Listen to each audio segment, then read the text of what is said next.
Hey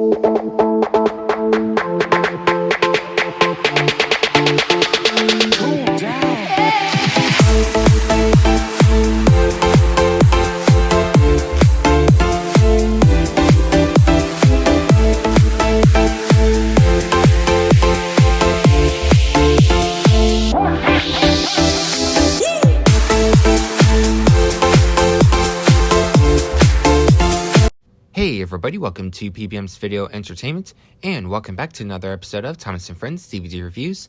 In this video, we're going to be talking about yet another Thomas & Friends movie, but this will be the last Thomas & Friends movie from the CGI series, and I'm of course talking about Big World, Big Adventures, the movie, or as I like to call it for short, the Bwaba movie.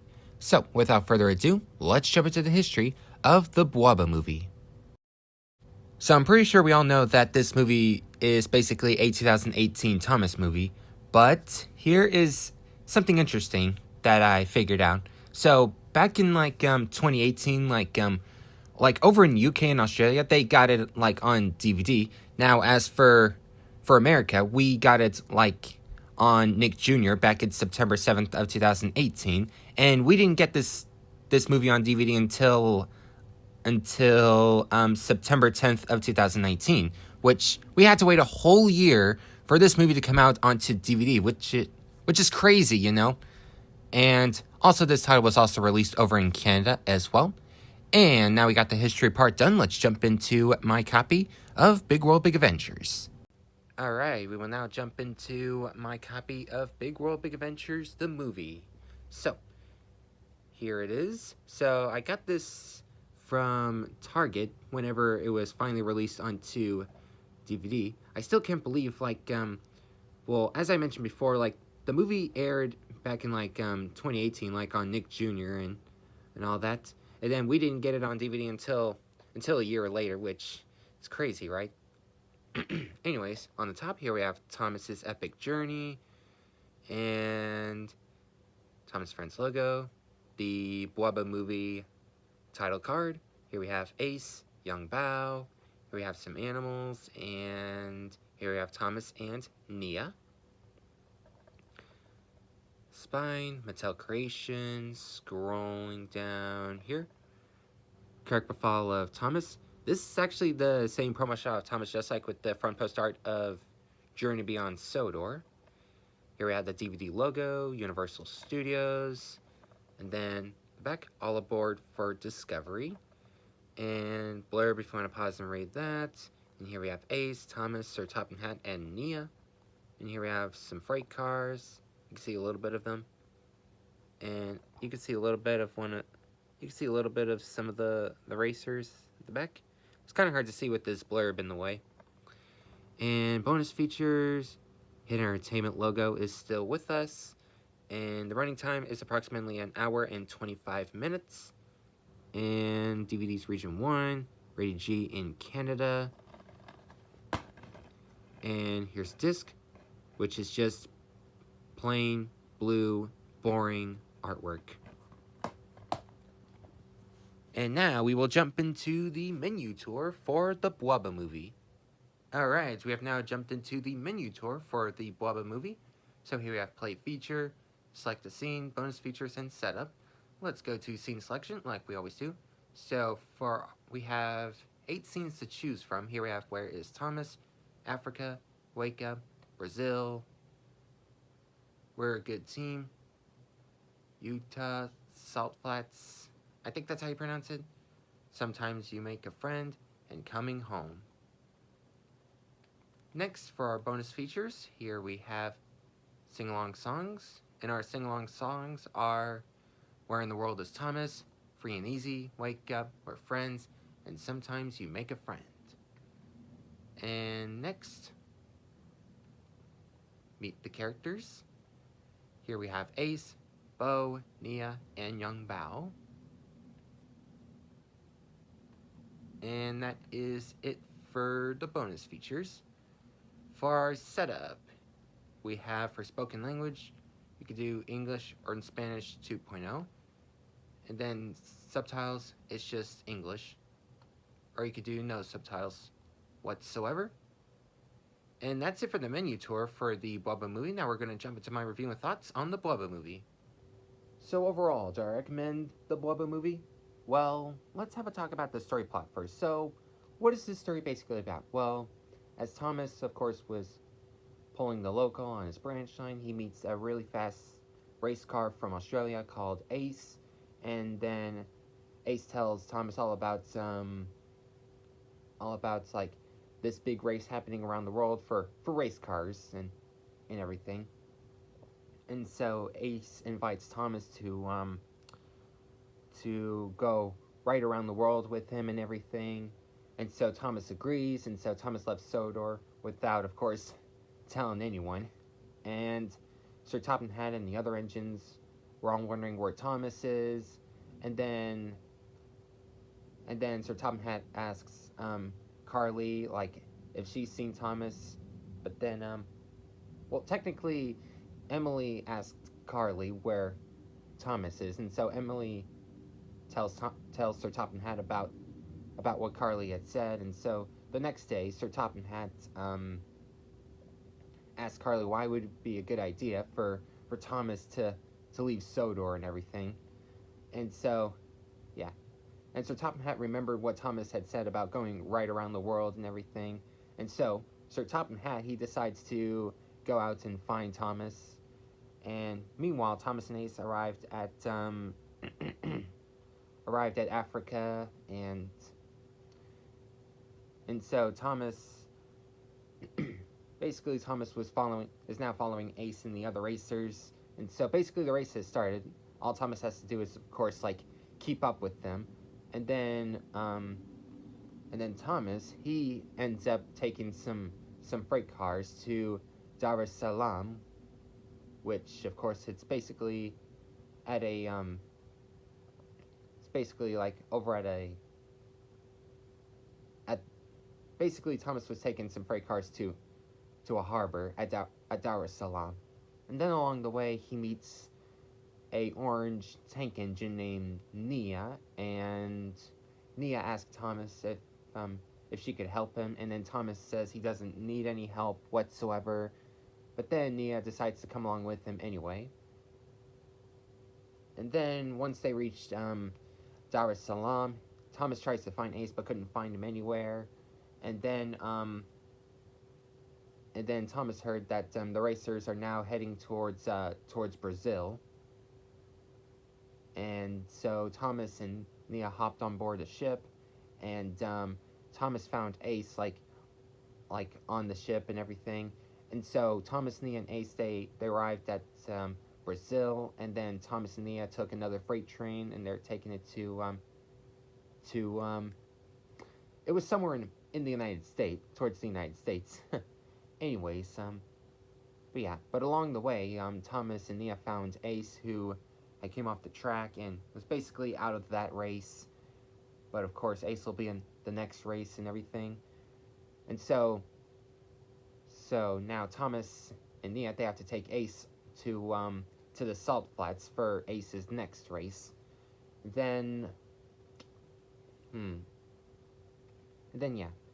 then once they reached like the canyon and everything, basically Ace suggested that Thomas and Nia would race against each other, and so of course Ace was basically on Thomas's team, and of course Nia has like her own freight cars and everything. And so as they were racing, Ace tells Thomas to like play a trick on her and everything, and so Thomas turned to a different track and everything, and just kind of like I guess ditch her or whatever. And then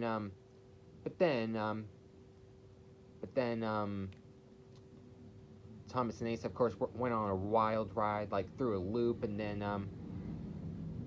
there was some runaway freight cars behind them, and Thomas and Ace, they crashed through mine, and then they derailed and came off the track, and I mean, well, it's kind of the same thing, but the point is,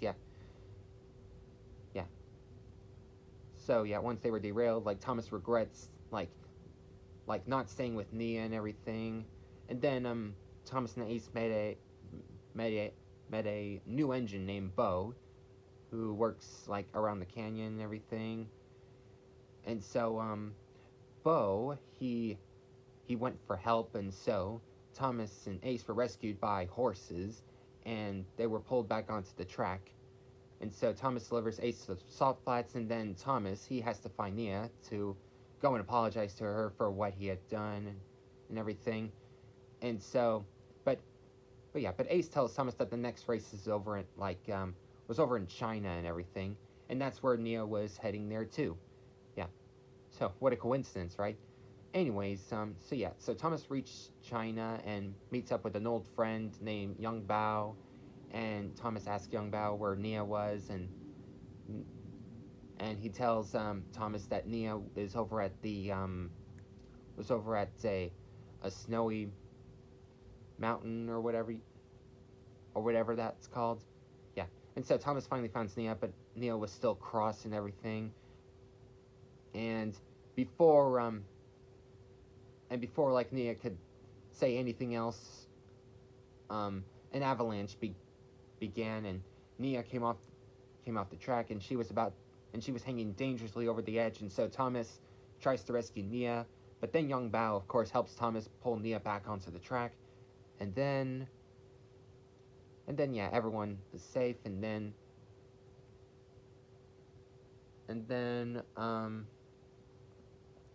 now the finish line, of course, well, basically the last continent was basically somewhere like Europe or whatever. I don't remember, but yeah. So basically, Thomas and Nia headed back to Sodor, and then Thomas will be the first tank engine to go right around the world. I mean, we all know that Flying Scotsman, a very famous tender engine, he of course is basically the first railway engine to go right around the world, if I recall correctly. But anyways, but yeah. So that's basically, yeah, all what happens. And of course, Nia's new home is now right on Sodor. And yeah. So what did I think about the story plot? I mean, the story plot, it was, I mean, I wouldn't say it's like the best story plot, but you know, I mean, it's good for what it is. And of course, Thomas, like in this movie, he was, of course, kind of selfish and thinks he could do everything on his own, and he wants to be all cool like Ace and everything. And of course, he wanted to be the first railway engine to go right around the world, even though that's already been done. Need I say more?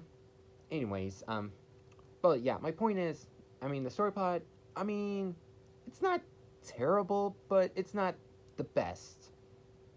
Yeah, not bad, but wasn't the best. Anyways, let's talk about the new characters. So the new characters, yeah, like Nia and Ace, they're good characters, yeah. And let's see. And of course, we got some like other new characters, but only appeared for like a short time, like Bo and Kwaku and a couple of others, you know.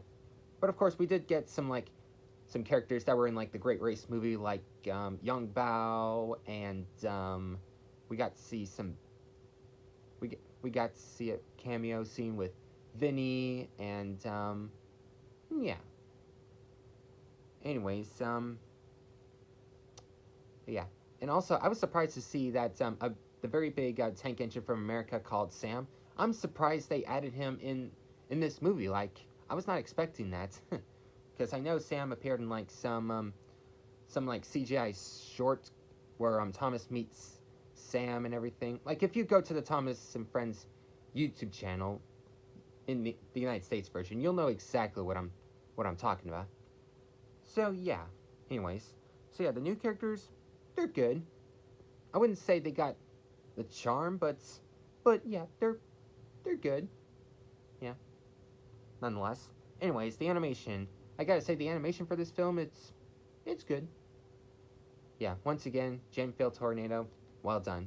Pretty great animation. And now let's talk about the soundtrack. The soundtrack. I mean, the soundtrack is good. I mean, what would be my favorite song? Free and Easy, that's a good one. Yeah. I would say top 2, Free and Easy, and Sometimes You Make a Friend. Sometimes You Make a Friend. I gotta say, that's a really good one. I think I like that one a little better than I Want to Go Home from Journey Beyond Sodor. Yeah. And now to my final thoughts. So overall, do I recommend the Blood Moon movie? Well, I know a lot of people hated this movie, and this movie was kind of a flop in a way, but I don't know. Part of me wants to say yes, part of me wants to say no to this movie, but well, I'll just say watch it once and see how you feel about it, you know. And then after that, you have two options. You could either A, try to sell or return this movie if you hate this movie so much, or if you actually do like this movie, keep it around in your collection. Yeah. Well, that about wraps up this video, and the next episode will be on the Heroic Collection / 10 movie birthday collection. Yep. 2 home media products all going to be in one video, so please stay tuned for that one. See y'all next time. Bye.